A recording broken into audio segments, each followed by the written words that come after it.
Pemirsa, kita beralih ke informasi lainnya. Komisi Pemberantasan Korupsi melakukan operasi tangkap tangan terhadap Wakil Menteri Tenaga Kerja Immanuel Ebenezer. Dari OTT tersebut, KPK menyita sebanyak 15 mobil, 7 motor, dan uang tunai.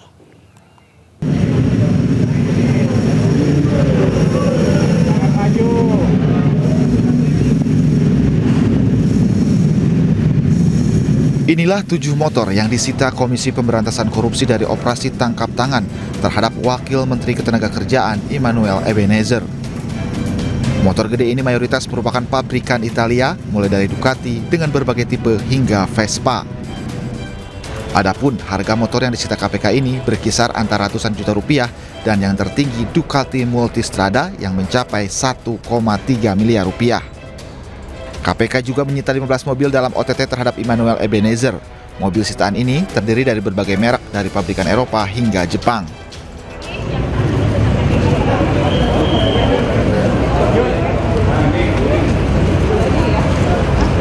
Ada juga yang menarik perhatian, yakni mobil Nissan GT-R Skyline dengan harga kisaran 3-6 miliar rupiah. Tim Liputan iNews melaporkan. Pemirsa, juru bicara KPK Budi Prasetyo mengungkap hingga Kamis sore tim penyidik masih di lapangan sehingga pihaknya belum bisa memastikan jumlah orang yang terjaring OTT KPK. Ini 21 kendaraan, sampai saat ini 21 kendaraan yang sudah diamankan, 15 kendaraan roda 4 dan 6 kendaraan roda 2. Ya, nanti kami update terkait siapa-siapa saja pihak yang diamankan, termasuk kronologi dan juga konstruksi perkaranya.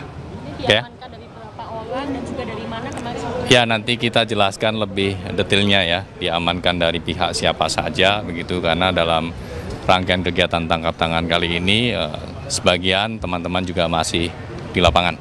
Oke ya, makasih ya. Menanggapi terjaringnya Wakil Menteri Tenaga Kerja Immanuel Ebenezer dalam operasi tangkap tangan KPK, Menteri Tenaga Kerja Yasirli menyatakan tidak ada toleransi bagi pelaku korupsi.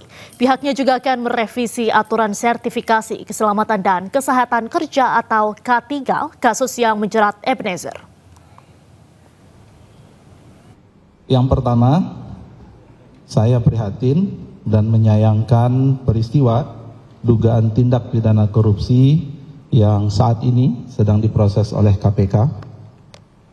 Saya menghormati proses hukum yang sedang dijalankan oleh KPK dan mendukung berbagai langkah KPK dalam melakukan penindakan pelaku korupsi. Bagi saya dan keluarga besar Kementerian Ketenagakerjaan, ini adalah pukulan yang berat, terlebih sejak saya dilantik menjadi Menteri Ketenagakerjaan atau dalam 10 bulan terakhir, saya sedang melakukan banyak pembenahan dan penataan, khususnya terkait dengan integritas, profesionalisme, dan perbaikan layanan. Sejalan dengan arahan Presiden bahwa tidak ada toleransi atas perilaku koruptif, maka saya sudah meminta pejabat beserta jajaran di Kemnaker untuk menandatangani fakta integritas dan siap dicopot apabila melakukan tindakan korupsi. Khusus untuk sertifikasi K3, kami sudah melaksanakan fakta integritas bahkan dengan perusahaan jasa K3 atau PJK3. Dengan total hampir 1.000 perusahaan jasa K3 di Indonesia. Dan ini baru selesai sebenarnya, dan untuk membuat komitmen supaya tidak ada praktik suap, pemerasan, dan atau gratifikasi. Kami juga meminta masyarakat untuk aktif melaporkan apabila masih ada praktek tersebut.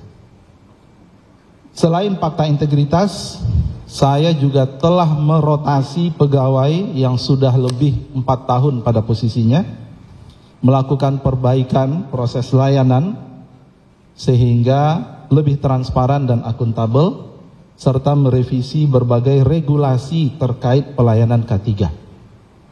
Misalnya Permenaker nomor 33 tahun 2016, Permenaker nomor 5 tahun 2018, Permenaker 8 tahun 2020 dan Permenaker 4 tahun 1987 yang sudah selesai harmonisasi.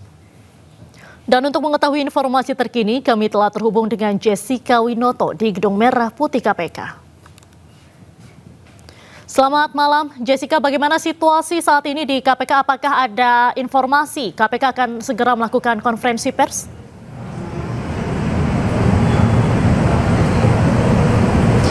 Ya, selamat malam Diandra dan juga pemirsa, bahwa informasi terkini yang kami dapatkan bahwa pelaksanaan konferensi pers atas penggelaran operasi tangkap tangan yang dilakukan oleh KPK pada hari Rabu malam, tepatnya pada tanggal 20 Agustus 2025 yang menjerat 14 orang yang telah diamankan saat ini. Salah satunya adalah Wakil Menteri Ketenagakerjaan yaitu Immanuel Ebenezer, yang mana saat ini pun masih belum diketahui karena memang tadi kami sempat bertanya kepada juru bicara KPK yaitu Budi Prasetyo, mengatakan bahwa untuk terkait detail jadwal akan pelaksanaan konferensi pers atas OTT ini masih belum diketahui hingga saat ini, karena memang informasinya bahwa setelah dari operasi tangkap tangan ini dilakukan, maksimal yaitu ada 1 kali 24 jam untuk diberikan konferensi pers.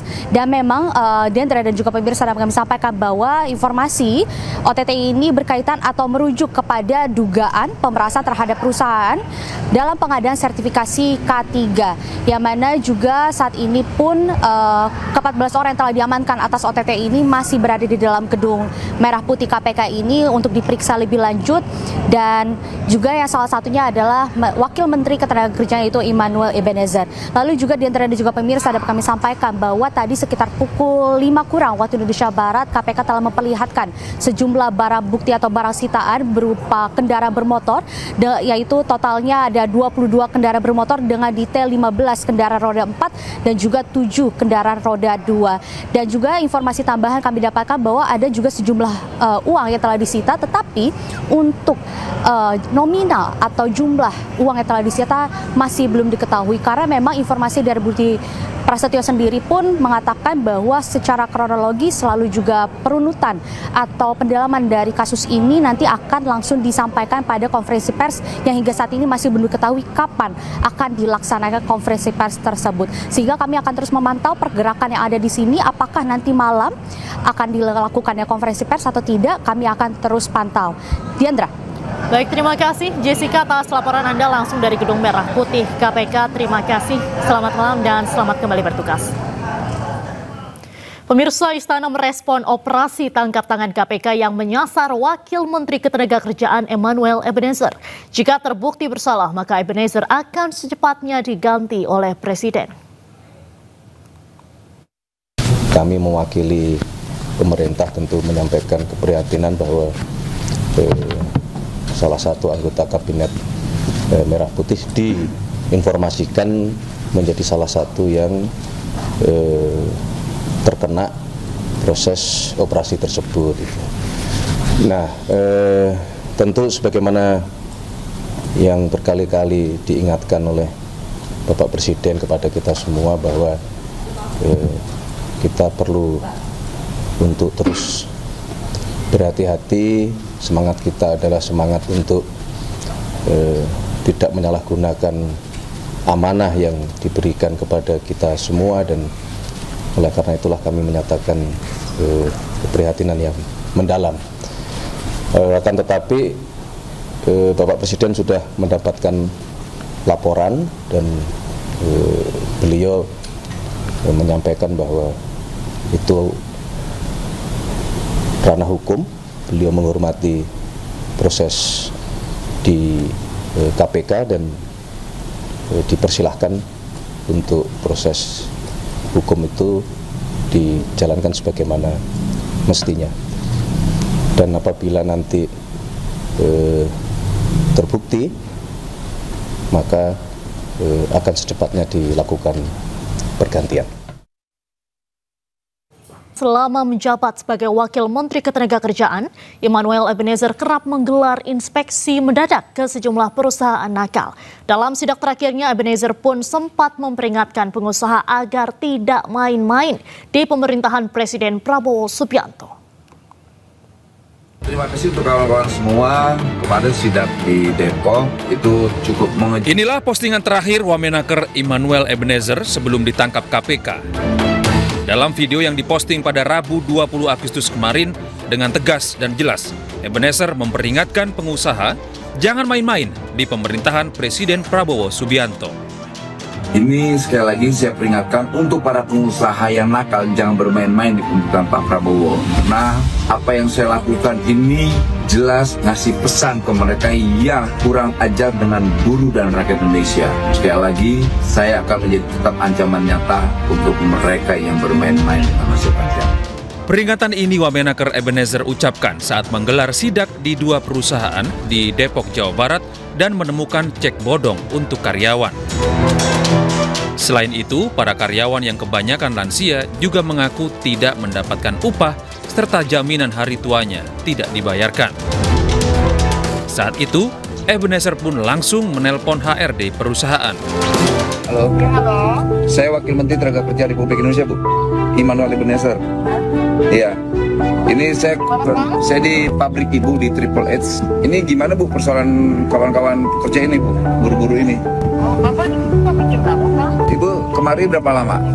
Biar saya tunggu. Ya, Pak. Saya nunggu Ibu 2 jam, gitu. Ya, Pak. Saya harus dipanggil Presiden jam 1:30. Mana yang prioritas Ibu atau Presiden? Sidak ke perusahaan seperti ini kerap Wamenaker Immanuel Ebenezer lakukan selama menjabat. Video dokumentasinya pun selalu ia posting di laman media sosialnya. Tim Liputan iNews melaporkan. Sebelumnya, Wamen Ketenagakerjaan Immanuel Ebenezer ternyata juga pernah menyinggung soal operasi tangkap tangan saat sidak ke sebuah perusahaan di Jakarta. Saya tanya, direksi kalian ada nggak? Direksi lagi meeting, Pak. Makanya kita butuh undangan kalau dia mau pemberitahuan. Ini. Sidak pemberitahuan juga. Kalau sidak pemberitahuan, yang di OTT itu nggak ada semua ketangkap, Mas. OTT kalau gitu bilang-bilang dong ya. Besok saya OTT gitu. Oh. Untuk membahas, Immanuel Ebenezer menjadi pejabat Kabinet Merah Putih pertama yang terjerat kasus korupsi. Kami telah terhubung dengan Waketum Jokowi Mania Andi Azwan dan juga Koordinator Maki Boyamin Saiman. Selamat malam Pak Andi, Pak Boyamin. Malam, Assalamualaikum. Baik, saya ke Pak Boyamin terlebih dahulu. Wamenaker Immanuel Ebenezer ini kan dikenal oleh masyarakat sebagai orang yang vokal, kemudian juga sering melakukan sidak terhadap perusahaan-perusahaan nakal. Kok bisa ini ujuk-ujuk terjaring OTT KPK nih Pak Boyamin? Satu sisi kita tetap asas praduga tidak bersalah, belum diumumkan tersangka, tapi ya prihatin juga gitu ketika pada posisi yang harusnya menjadi contoh gitu, tapi ini kok di kementeriannya terjadi dugaan pungutan liar atau bahkan sampai level pemerasan. Dan apapun beliau juga informasinya juga ikut kena OTT. Ya kita tunggu pengumuman KPK besok. Ini kan 24 jam dan biasanya KPK kalau dalam melakukan OTT itu biasanya bukti sudah solid begitu, belum pernah ada cerita OTT gagal dan kemudian dilepas kembali. Ada KPK itu melakukan OTT gagal dan tidak dipublikasikan, tidak diumumkan nangkep orangnya gitu. Dan itu beberapa kali, bukan sekali 2 kali. Saya tahu persis sejak berdirinya KPK pertama kali melakukan OTT itu kan zaman KPU Mas Mulyana Wekusuma itu. Nah, dan habis itu menunggu di stadion sampai tidak kencing, ternyata penyerahan uangnya tidak terjadi. Tidak tahu karena apa, sadar atau apa yang mau di OTT, terus kemudian tidak terjadi, akhirnya mereka ya pulang dengan tangan hampa. Nah itu kayak gitu tidak diumumkan. Pernah terungkap 2 insiden di Hotel Borobudur, pejabat di Papua yang kemudian malah yang mau memantau malah ketangkep oleh pihak yang mau ditangkap, tapi tidak terjadi penyerahan uang. Dan satu lagi yang terkait dengan UNJ yang itu terjadi sengkarut kemudian juga dinyatakan sebagai proses OTT gitu. Tapi kalau yang sudah disepil OTT ini ya potensi perkara ini naik penyidikan besok dan kemudian diumumkan tersangkanya sudah saya yakin itu 99% akan mengarah ke sana gitu Diandra. Baik. Pak Boyamin, ini sebetulnya kasusnya kasus apa sih Pak? Ini kan dibilang pemerasan, pengurusan sertifikasi K3. Anda punya data apa yang Anda peroleh terkait dengan kasus pemerasan ini? Ya belum lah Diandra, wong ini kan saya ini meskipun detektif partikelir kan ya tidak semua tahu kan gitu. Tapi kira-kira kalau menduga-duga aja berdasarkan sepil itu kan pengurusan sertifikasi K3 kesehatan dan keselamatan kerja. Dan ini memang sudah lama, seperti dulu Kementerian Tenaga Kerja itu pernah membuat kebijakan kartu kuning untuk orang-orang yang mau nyari kerja. Itu kan aneh dan saya protes berkali-kali. Mana ada wong kita memang baru lulus sekolah mau nyari kerja disuruh membuat kartu kuning seakan-akan itu pengalaman kerja. Tapi kemudian diturun gridnya katanya itu karena dididik oleh tenaga kerja. Tapi nggak pernah ada pelatihan begitu. Hanya menjadi suatu akhirnya ujungnya ya pungli. Nah kemarin sebelumnya pengurusan izin kerja tenaga kerja asing juga diproses hukum oleh KPK dan itu sekarang berkaitan dengan kesehatan keselamatan kerja ya K3 yaitu sertifikasi. Nah, mungkin juga pernah ada juga di kedutaan kita Malaysia mengurus visa paspor juga kena pungli dan bahkan duta besarnya juga diproses hukum. Nah, ini memang bahasa saya korupsi di bidang pungutan liar atau suap ini kan sebenarnya kegiatan yang tidak pakai otak itu. Menunggu aja akan orang ada setor. Misalnya caranya apa? Harusnya sudah memenuhi syarat segera dikeluarkan izin hari ini, ditunda-tunda besok. Akhirnya orang sadar diri ya udahlah untuk mempercepat kemudian ngasih amplop. Nah, itu apakah ini rangkaiannya nanti kepada Pak Wamen? Kita tunggu KPK. Apakah ini ada pihak swasta calo yang ngurus dan kemudian bekerja sama dengan oknum di bawah, bagian PTSP atau apa, dan kemudian ada sisa terus kemudian dikasihkan hadiah kepada Pak Wamen? Nah, itu nanti bisa jadi. Semua hal bisa terjadi, Diandra. Masih. Baik. Pak Andi, bagaimana nih Ketua Umum Jokowi Mania, ketum Anda, tertangkap atau terjaring OTT KPK? Tanggapannya seperti apa? Ya, pertama Diandra, kami turut prihatin bahwasanya Wakil Menteri Tenaga Kerja yang bekerja sangat luar biasa dan mendapatkan apresiasi juga dari Presiden dan dengan cukup memuaskan dan hasil kerjanya ya. Bagaimana beliau memperjuangkan hak-hak buruh, hak-hak pekerja yang selama ini dikatakan dinafikan oleh perusahaan-perusahaan yang nakal itu ya. Jadi memang kami sangat katakanlah kalau secara organisasi memang agak terpukul untuk itu. Tapi biar bagaimanapun kita apresiasi juga kepada Presiden Republik Indonesia Pak Prabowo Subianto ya, tanpa pandang bulu ya, untuk berbicara mengenai korupsi itu apapun itu ya, itu beliau akan libas kalau terjadi sesuatu korupsi di kabinet beliau ya. Jadi itu kita apresiasi untuk itu. Dan juga ya untuk KPK ya saya berharap memang ajas praduga tak bersalah itu dikedepankan juga ya. Sampai seperti apa nanti kita tunggu press release-nya dari KPK bahwasanya apa yang terjadi itu kronologinya seperti apa dan juga kita lihat nanti exposure-nya seperti apa gitu, keterlibatan dari Pak Wamen ini terhadap katakan 14 orang yang terlibat di dalam kasus ini gitu.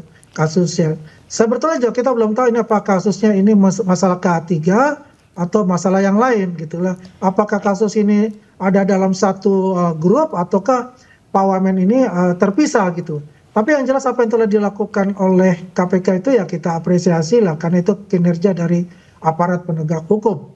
Dan kita pasti akan taat kepada hukum dan saya yakin juga Pak Wamen itu akan taat pada hukum dan apabila memang bersalah ya pasti beliau juga akan terima. Tapi biar bagaimanapun ada ajas praduga tak bersalah itu kita kedepankan. Begitu Diandra. Baik, kalau Pak Boyamin tadi kan Anda sampaikan juga bahwa 99% kalau misalnya OTT KPK ini bukti semua sudah valid. Jadi memang ada kemungkinan bahwa Wamenaker ini akan ditetapkan sebagai tersangka atau seperti apa?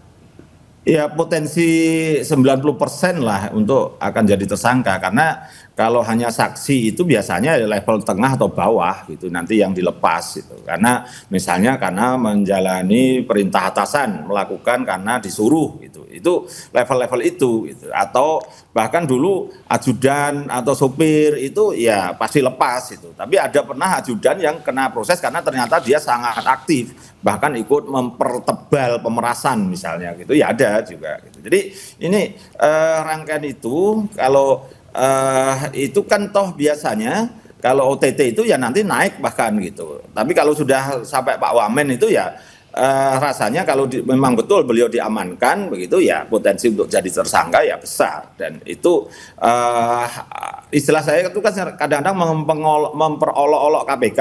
Kalian OTT itu kalau gagal ya keterlaluan. Karena apa? Menciptakan, membuat alat bukti.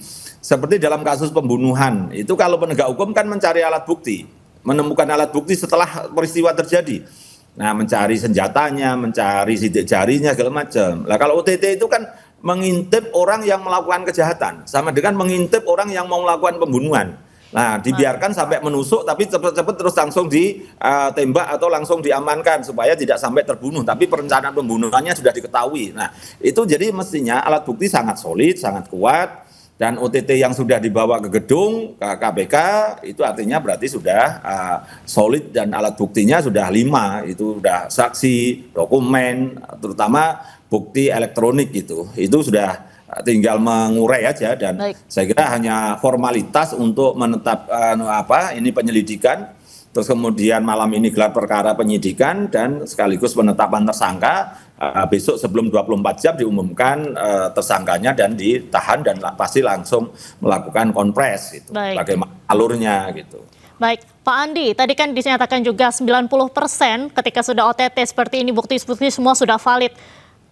Jika memang Wamenaker Immanuel Ebenezer ini menjadi tersangka, langkahnya seperti apa dari Jokowi Mania sendiri? Apakah kepengurusannya ini sebagai ketua umum akan dicopot atau bagaimana?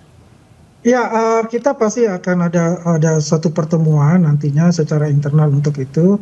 Yang jelas begini, kita nggak berandai-andai, kita tunggu saja dari eksposurnya nanti dari KPK ya, sampai itu memang jelas terang benderang untuk itu.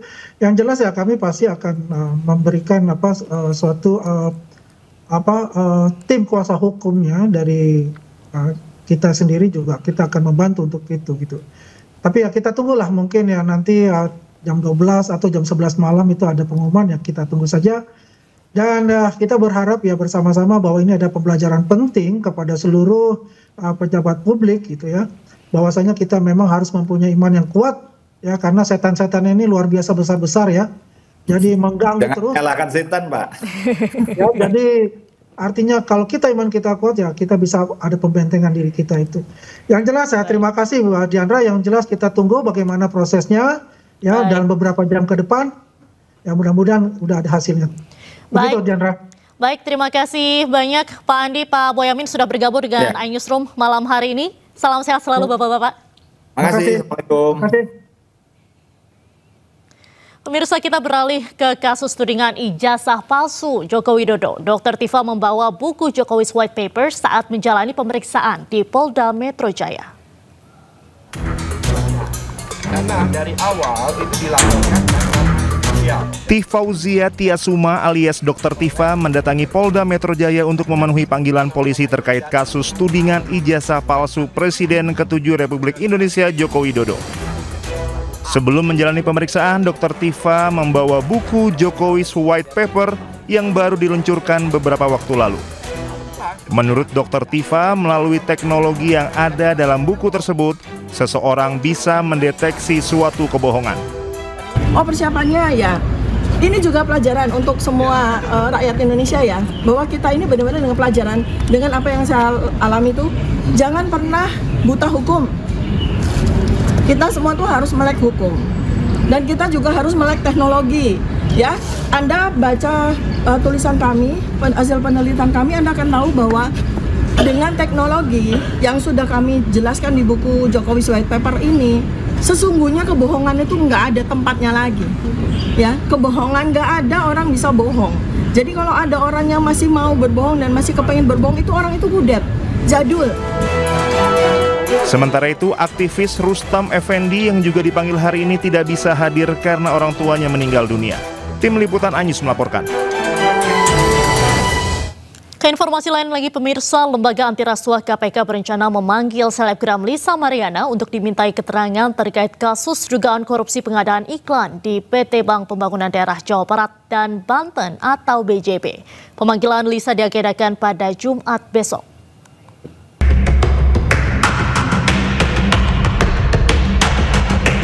Juru bicara KPK Budi Prasetyo mengatakan pemanggilan Lisa Mariana sebagai saksi sangat dibutuhkan oleh penyidik dalam mengungkap perkara korupsi pengadaan iklan di PT Bank Pembangunan Daerah Jawa Barat dan Banten atau BJB.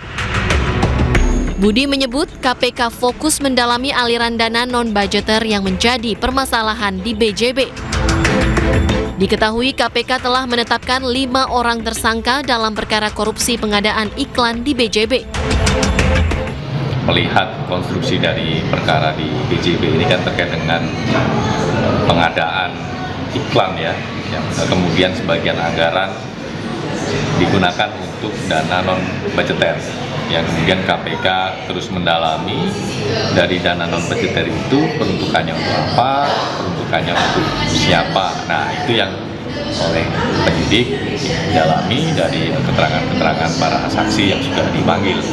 Tentu pemanggilan yang bersangkutan nanti di hari Jumat sangat dibutuhkan, dan informasi-informasi yang nanti disampaikan oleh saksi tentu akan sangat membantu bagi penyidik untuk kemudian bisa mengungkap dan membuat terang perkara ini. Selain itu, KPK juga sudah menggeledah sejumlah lokasi, salah satunya rumah mantan Gubernur Jawa Barat, Ridwan Kamil. KPK menyebut dugaan korupsi yang berlangsung pada 2021 sampai 2023 telah merugikan negara sebesar 222 miliar rupiah. Tim Liputan iNews melaporkan. Sebelumnya pada Rabu kemarin, Lisa Mariana mengamuk dalam siaran langsung di akun media sosial miliknya. Usai Barreskrim Polri mengumumkan hasil tes DNA anaknya tidak cocok dengan Ridwan Kamil. Lisa Mariana pun berjanji akan membongkar kasus korupsi proyek pengadaan iklan di Bank Jabar yang menyeret nama Ridwan Kamil.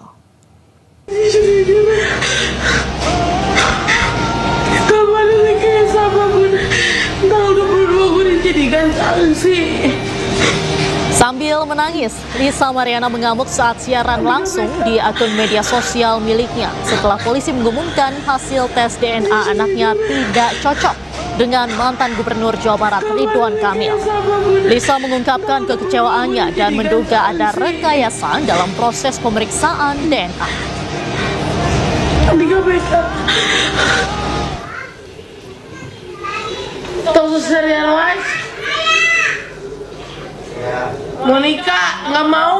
Usai pengumuman hasil tes DNA, Lisa Mariana berjanji akan membongkar kasus korupsi proyek pengadaan iklan di Bank Jabar yang menyeret nama Ridwan Kamil.